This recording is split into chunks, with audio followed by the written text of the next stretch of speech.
ចាស់ជម្រាបសួរសួស្តីម៉ាក់ទាំងអស់គ្នាវីដេអូនេះគឺខ្ញុំមកចែករំលែកចាស់សម្រាប់ម៉ាក់ដែលមានកូនហើយចង់និយាយថាគាត់មានអាកែតិចនៅគៀនក្លឹកតិចគាត់អ្នកទាំងអស់គ្នានេះនៅក្នុងវីដេអូនេះកូនខ្ញុំអញ្ចឹង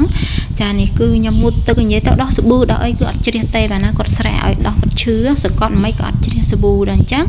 ពេលខ្ញុំចាដឹងពីគេដែរទេគឺយើងមានប្រេង baby mask ហើយនឹងกระดาษសើមបន្ទាប់មកគឺយើងចាប្រេង baby mask លើกระดาษសើមមកល្មមហើយយើងយកមកសម្អាតតិចកូនរបស់យើងគឺម៉ាក់គឺងាយស្រួលសម្អាតមែនតើដូចក្នុងវីដេអូនេះអញ្ចឹងណាចានេះនិយាយទៅគឺយើងមិនសោសង្កត់ខ្លាមិនប្រើកំឡុងដៃខ្លាយគាត់ឈឺតែនេះគឺកូនខ្ញុំគាត់មើលទូទស្សន៍ធម្មតាទេម៉ាក់ឃើញអត់ចាគឺសម្អាតគឺងាយស្រួលសម្អាតហើយសត្វតកែឃើញចាអញ្ចឹងយើងអាចសម្អាតនៅក្នុងតិចរបស់គាត់អាគីនគេមិនមែនក្នុងរុនតិចទេម៉ាក់គឺនៅ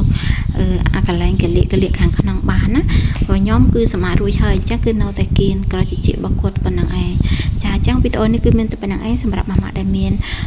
អូនគាត់មានបញ្ហាមិនថាកែតិចឬកន្លែងណាដែលយើងពិបាកដោះគាត់ឬគាត់ឈឺខ្លាំងចាគឺអាចប្រើវិធីនេះបានណាអរគុណ